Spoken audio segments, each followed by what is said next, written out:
ایک دفعہ حضور کی زبان نور سے نکلا، ایک دفعہ صرف، کہ ایک اویسے کرنی ہے. یہ صحیح مسلم ہے. ایک دفعہ نکلا، ایک اویس کرنی ہے. کرن کی شاخ ہے مراد، اس شاخ سے تعلق رکھتے ہیں. باپ کا نام عامر ہے، اویس بن عامر کہلاتے ہیں. برس کے نشان تھے. یہ دیکھو، یہ ساری نشانیاں حضور نے بتائیں. کتنی جگہ آپ نے سنا ہے حضور نے دیکھا نہیں انہیں. اور یارو کوئی ضروری تو نہیں نا کہ کوئی ظاہری طور پر ملے تو تب بھی پتہ چلتا ہے. محبوب کو پتہ ہے کون کہاں کہاں بیٹھ کے روتا ہے. لب واہ ہیں، آنکھیں بند ہیں، پھیلی ہیں جھولیاں. کتنی مزے کی بھیک تیرے پاک در کی، کتنی مزے کی بھیک. ماہ مدینہ اپنی تجلی عطا کرے. یہ ڈھلتی چاندنی تو پہر دو پہر. او دیکھو نا، روزے دے دوالے نے غلاماں دی ٹولیاں، وہ ایک پہ سن دے کروڑاں دیاں بولیاں. اور بڑی امید ہے، بڑی امید ہے سرکار قدموں میں بلائیں گے. کرم کی جب نظر ہوگی مدینے ہم بھی جائیں گے. اور اگر جانا مدینے میں ہوا ہم غم کے ماروں کا تو مکینے گنبد خضرا کو حال دل سنائیں گے. ایک دفعہ حضور نے فرمایا، عمر، ایک اویس بن عامر نام کا شخص ہے، کرن کا ہے. مراد ایک شاخ ہے قبیلے کی، اس سے تعلق رکھتا ہے. ماں کا بڑا فرما بردار ہے. دیکھیں حضور غلاموں کی نشانیاں بتا رہے ہیں. غلاموں کی بے خبر ہو جو غلاموں سے، وہ آقا کیا ہے. اور بندہ مٹ جائے نہ آقا پہ تو وہ بندہ کیا ہے. فرمایا برس کے نشان ہے چہرے پہ. برس ہوا تھا وہ ٹھیک ہو گیا. درہم کے مطابق نشان ہوگا. ماں کا فرما بردار ہے. اور حضور نے فرمایا، عمر، اس بندے کی شان اتنی ہے کہ وہ اگر اللہ کو کوئی قسم دے دے تو رب پوری کر دیتا ہے. فرمایا اگر عمر تیری ملاقات ہوگی نا تو اس سے اپنے لیے دعا کرا لینا. بس طے کر لیا حضرت عمر نے. جو بندہ بھی یمن سے آئے، عمر پوچھیں اویس کو جانتے ہو، اویس کو جانتے ہو.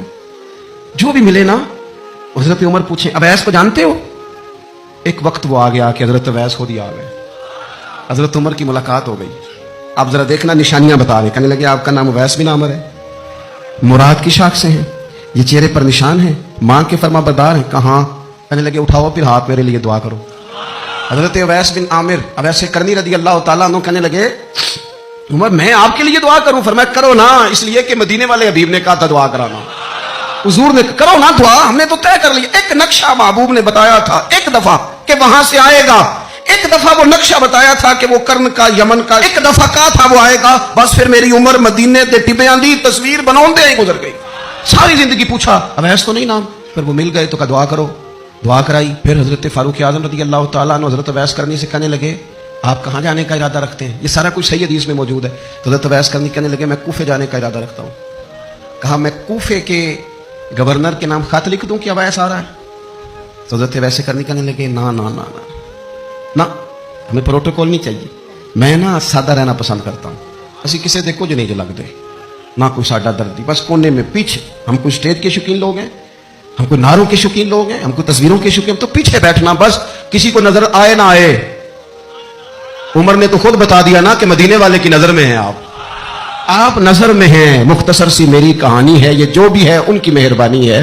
جب ان کی نظر میں ہے تو پھر کیمرے کی نظر میں آئے چاہے. حضرت اویس کہنے لگے ضرورت کوئی نہیں، میں پیچھے رہنا پسند کرتا ہوں. تو حضرت عمر نے کوفے بھیج دیا. ایک بڑا رئیس آیا حضرت عمر سے ملنے کوفے کا. تو جناب عمر فرمانے لگے اویس کرنی کو جانتے ہو؟ کہ حضور جانتا تو ہوں اویس بن عامر کو، جانتا تو ہوں حضرت اویس بن عامر کو، لیکن وہ تو پیچھے پیچھے رہتے ہیں، گھر بھی ان کا سادہ، حالات بھی زیادہ وسعت والے نہیں. حضرت عمر کہنے لگے تمہیں بندے کی شان کا نہیں پتا. وہ بندہ حج کرنے آیا ہوا تھا مکے. حضرت عمر سے ملے، کوفے کے رئیس تھے. تو حضرت عمر کہنے لگے واپس جانا تو اس سے دعا کرانا. یہ رئیس واپس گئے. حضرت اویس سے ملاقات ہوئی رضی اللہ تعالیٰ عنہ. تو کہنے لگے میرے لیے دعا کریں. وہ کہنے لگے آپ حج کر کے آئے ہیں، آپ دعا کریں. کہیں آپ کریں. کہنے لگے آپ حج کر کے آئے ہیں، آپ کریں. کہنے لگے نہیں آپ کریں. تو حضرت اویس سمجھ گئے. کہنے لگے عمر سے مل کے آئے ہیں.